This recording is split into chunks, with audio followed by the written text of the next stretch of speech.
ప్రతినిధులకి అందరికీ నా హృదయపూర్వక ధన్యవాదాలు. ఫస్ట్ ఆఫ్ ఆల్ మన భారతదేశపు ప్రధానిగా 6వ ప్రధానిగా రాజీవ్ గాంధీ గారి వర్ధంతి సందర్భంగా ఫస్ట్ డే ఒక నిమిషం నివాళులర్పిస్తూ మౌనం పాటిద్దాం. ఒక నిమిషం.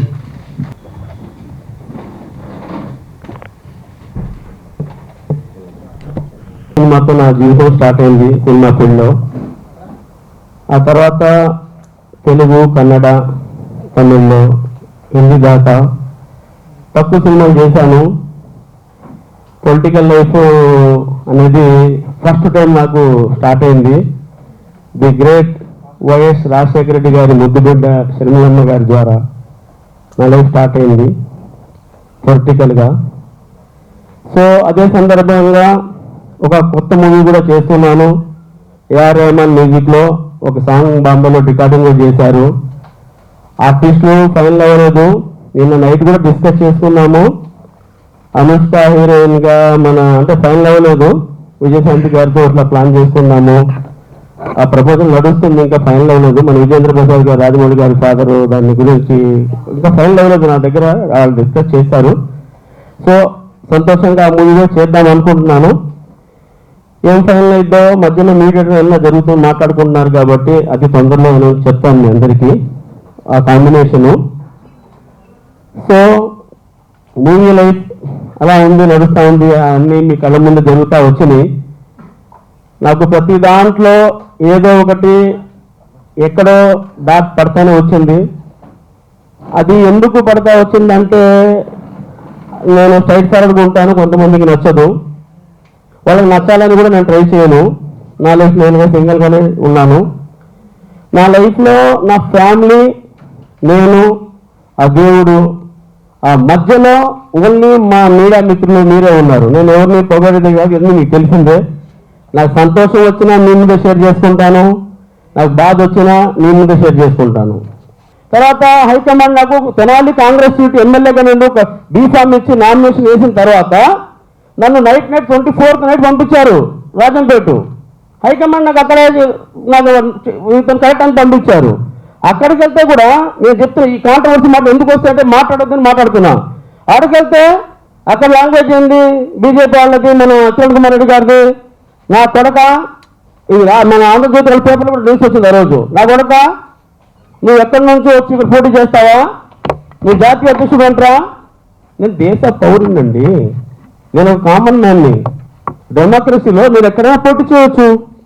తెనాల్లో పోటీ చేస్తేనేమో నాగళ్ళ మనోహర్ గారి మీద అక్కడ వచ్చేయడానికి లేదు, నీ ఓటు హైదరాబాద్లో ఉంది. అక్కడికి వెళ్ళాను. అక్కడికి వెళ్తే అదే ప్రాబ్లం.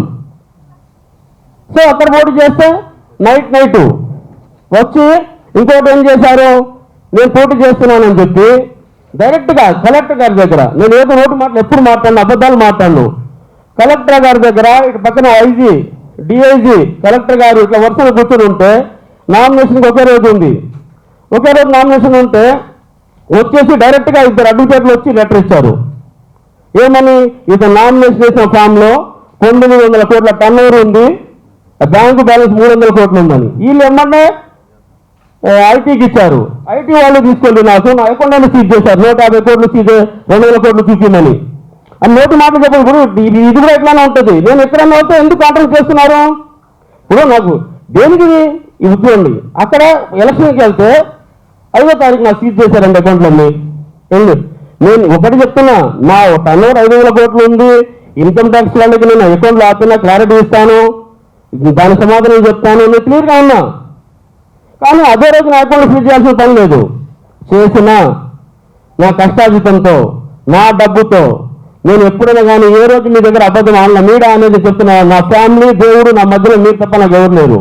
నేను ఇంకొక మాట, టీవీలో అక్కడ కూర్చొని ఉంటే 100 కోట్లు షర్మిలమ్మ తీసుకున్న బషీదు. నేను కాంగ్రెస్ పార్టీలో నాకు టికెట్ ఇవ్వటమే పెద్ద దైవంగా భావిస్తున్నా. రెండోది, నేను హైకమాండ్లో కానీ కాంగ్రెస్ పార్టీ దగ్గర కానివ్వండి, షర్మిలమ్మ గారి దగ్గర కానివ్వండి, కాఫీ కాదు వాటర్ బాటిల్ తీసుకోవాలి. నేను నా వాటర్ బాటిల్ నేను కొనుక్కొని తాగుతా. ఎందుకు? దేవుడు నాకు ఇచ్చాడు, ఉంది. నేను ఇప్పుడు చెప్తున్నా 500 కోట్లకి టర్నోవర్కి నేను ఐటీ వాళ్ళు డైరెక్ట్ చెప్తున్నా, లెక్కలు చెప్తాను. నేను నా అకౌంట్ ఫ్రీజ్ చేశారు, ఓపెన్ చేయమన్నా, చేయకపోతే కోర్టుకి వెళ్తా, నేను అబద్ధం, కానీ నా అకౌంట్ నేను ఫ్రీజ్ చేయించారు.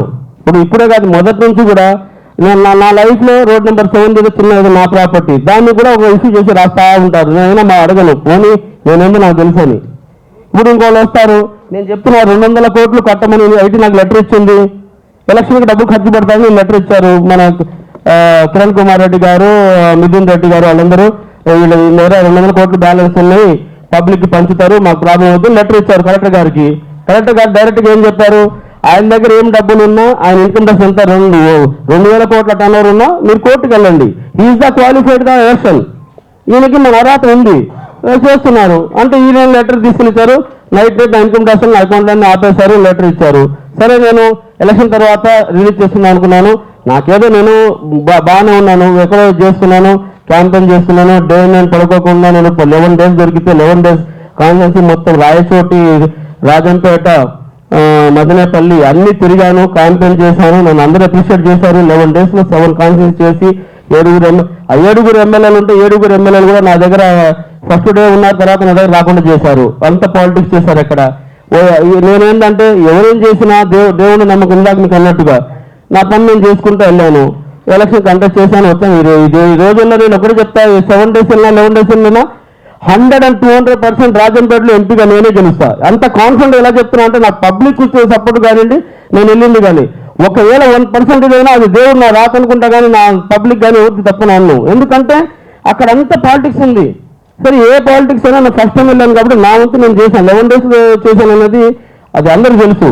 సో అలా చేస్తున్నాం. ఇంకొక మాట నేను షేర్ చేస్తున్నది ఏంటంటే, నేను అక్కడ ఎలక్షన్లో మిథున్ రెడ్డి గారు, కిరణ్ కుమార్ రెడ్డి గారు వాళ్ళ మీద పోటీని అన్నా, వాళ్ళు పెద్దవాళ్ళు అండి, వాళ్ళతో నేను పోటీ పడలేను, పిచ్చుక మీద బ్రహ్మాస్త్రం లాంటిదే, అయినా నేను చేసుకుంటూ వెళ్ళాను. వెళ్ళిందంటే నా అకౌంట్లో ఆపి ఇంత ప్రాబ్లం చేశారు. సో అక్కడ కూడా ఏమైంది, నా సపోర్ట్గా ఉన్న మనిషిని కిడ్నాప్ చేశారు.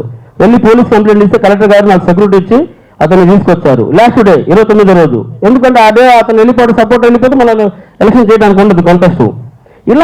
ఇలాంటి చాలా అంటే ఈ రోజు చేస్తున్న సమాజంలో ఇట్లా ఉంది. ఫస్ట్ వెళ్ళి కొన్ని చెప్పుకుందామని వచ్చాను.